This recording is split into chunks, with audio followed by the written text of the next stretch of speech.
Juste avant d'entrer dans les détails, un autre point évidemment qui est important, c'est de parler de quantité.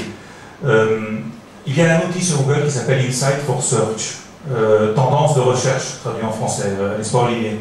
Moi je dis plutôt, c'est bien tendance de recherche. Cet outil vous permettra de regarder n'importe quel mot et de voir que ce mot-clé a été cherché, l'évolution de recherche de ce mot-clé par rapport à d'autres. On peut comparer des marques, on peut comparer des marques par rapport à des lieux, on va en parler. Et beaucoup des choses que vous allez voir dans la presse maintenant, dans le prochain quart d'heure, sont tirées de cet outil, qui est gratuit et qui est public. Donc vous rentrez dedans, faites ce que vous voulez avec. Ce qu'on remarque en fait, d'abord c'est l'évolution des quantités, les saisonnalités, les lieux. Donc quand on regarde l'assurance, les chiffres sont très significatifs. Je pense qu'en France, on est sur l'assurance auto, on est à 500 000, il me semble, 500 000 requêtes en 2006-2007, qui sont arrivées à 1 million cette année, en 2010. Donc ça va très vite. Quand on regarde les progressions sur l'assurance habitation ou sur les mutuelles, là aussi, l'évolution est extrêmement forte. En fait, on a vu une croissance du nombre de recherches de 40% sur l'année dernière. Et ça, pourquoi? Parce qu'en fait, les gens maintenant, et c'est pour ça que je me permettais avant de faire un jeu de mots sur le fait qu'on rentre par la question assurance, les gens, ils ne rentrent pas forcément par la question assurance, ils vont chercher le mot à travers d'autres choses, à travers la santé, à travers... Donc, quand on prend le total, on arrive à des chiffres extrêmement impressionnants. La transparence, alors, je ne sais pas si vous reconnaissez peut-être certains d'entre vous Michael Dell sur cette page. Là, qu'est-ce que fait Michael Dell? Michael Dell utilise un outil qui permet de faire des vidéoconférences avec beaucoup de monde gratuitement. Ça, c'est un outil Google qu'on a lancé dans notre réseau social il y a un mois. Vous demandez à des gens de se connecter. Aujourd'hui, c'est 10, demain, ça va être peut-être 20, 30, ça va grandir. Et vous parlez avec eux. Alors, qu'est-ce que ça permet de faire? Ça permet bien sûr de parler avec ses clients et d'avoir des idées. Et c'est pas cher, et c'est facile. Et ça permet bien sûr de mieux comprendre les besoins de pas mal de monde.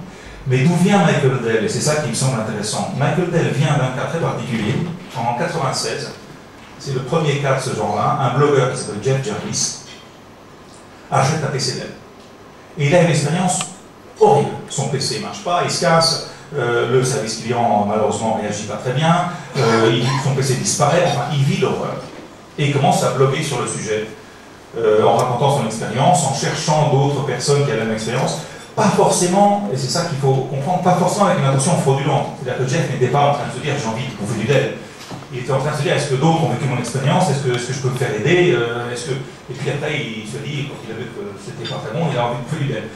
La réaction de Michael Dell, au lieu de dire je lui fais un procès, je crois qu'il y a pensé d'ailleurs, et c'est humain et normal, il s'est dit je vais changer ma manière d'approcher les choses et je vais surfer sur cette vague. Alors d'abord il a publiquement résolu le problème de Jeff, ensuite il a demandé à Jeff, parce qu'il avait passé 3 mois à bouffer du Dell, de travailler avec lui sur qu'est-ce qu'il avait appris de cette expérience. Et il a commencé à changer son service client sur Internet et à faire sur Internet beaucoup plus de choses qu'il ne faisait avant.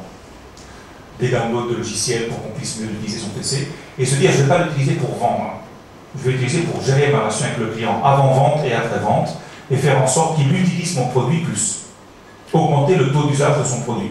Je dis ces termes en particulier parce que je me dis dans mon ignorance que dans l'assurance, ça aussi ça a l'importance. Parce que le taux d'usage, normalement on l'utilise quand on a un sinistre, mais on peut l'utiliser aussi dans d'autres moments pour améliorer ou parce qu'on doit changer de couverture ou parce qu'on a besoin de mieux comprendre. Et je dis là, il y a en fait une opportunité qui oblige à une énorme transparence, mais qui est une opportunité intéressante. Alors après, le cas des supports, je ne pense pas qu'on a besoin de s'étendre énormément sur le fait que, en fait, l'Internet aujourd'hui sera présent un peu partout. Alors, il y a 2 changements qui pour moi sont importants. Un, l'Internet dans la télé. Alors on nous dit toujours Google veut contrôler le monde, on veut mettre la télé, le Google dans la télé, comme ça il y aura le search et puis après on va prendre la place des télés.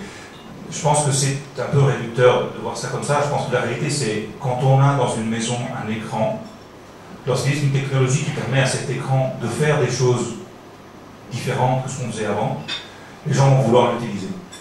Il y a des usages qui sont absolument évidents. Avoir YouTube dans ma télé, c'est sympa. Une fois que, comme Apple ou d'autres sont en train de faire, on aura l'ensemble de nos vidéos, de nos photos sur le cloud, les retrouver dans la télé, ça devient un besoin, ça devient logique, on a envie de l'avoir. Quand on peut faire des vidéoconférences avec Google+, gratuites, à 5 ou 6, la vidéo chat à travers la télé, ça devient vachement sympa. pas que pour des usages semi-porno, mais ça peut être sympa pour plein de choses. Et donc ces usages vont grandir. Et je pense que s'il y a une chose qui a été prouvée, c'est que chaque fois qu'un secteur industriel, par rapport à Internet, s'est posé en disant « Ouais, mais moi je suis différent », et plutôt que de se poser en disant « Mais mon client va vouloir l'utiliser », il y a eu des problèmes. Quand je pense à la presse, évidemment que c'était un cas un peu limite, mais quand je pense par exemple au secteur de la photographie ou à d'autres secteurs, les évolutions ont été très fortes. Et je pense que, bon, vous me direz, tu as la jambe cassée, donc tu as eu des raisons de le faire, mais on peut avoir besoin de la relation avec son assureur pour savoir aussi où trouver des hôpitaux. Moi, je dois voyager, j'ai une cheville cassée, je me suis dit, j'ai besoin de le savoir. Et ma première réaction stupide, ça a été d'essayer de me tourner vers la mutuelle ou l'assureur pour savoir s'il y avait des services, si ça marchait. Je dis ça comme un exemple, mais donc en termes de relation client, il y a beaucoup qu'on peut faire. Et on le fait très différemment, qu'on soit devant une télé, devant un PC, devant une tablette ou un téléphone mobile. Et je pense que si on regarde ça, on peut se dire, le PC c'est l'approfondissement.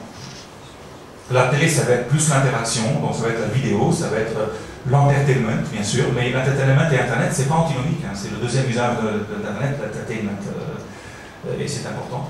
La tablette, c'est très semblable au PC, je crois.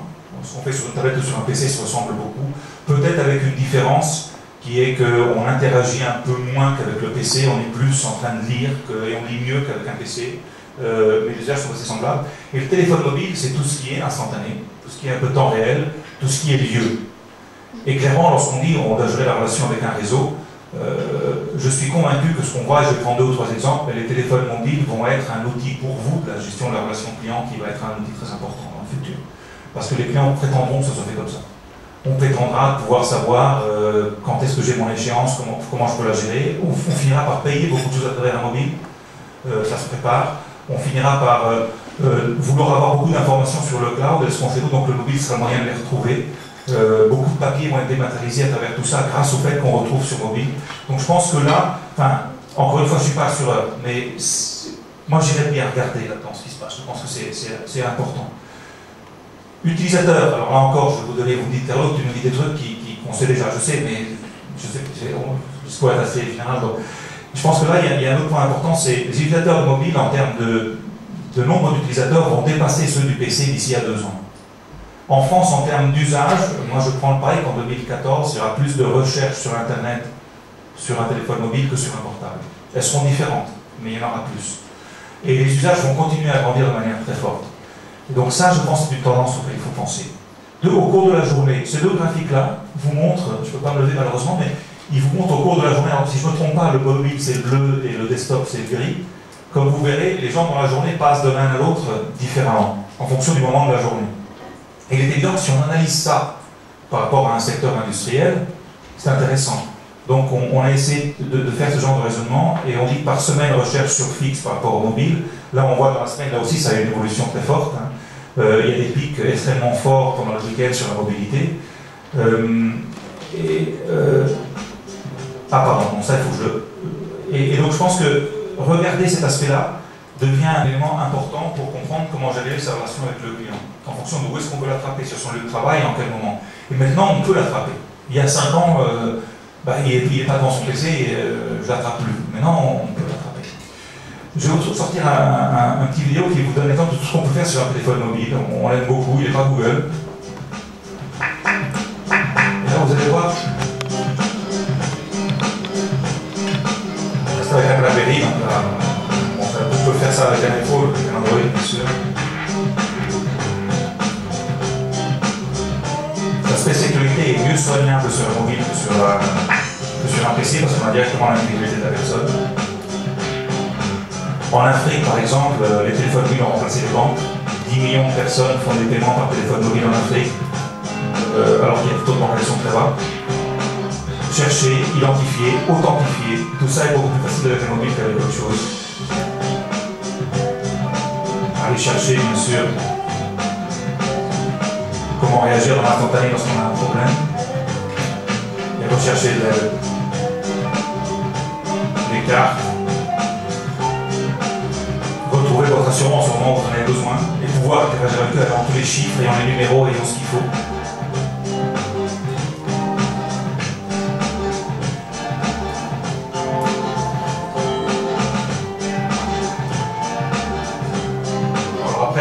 parler de la qualité ou pas de cette application.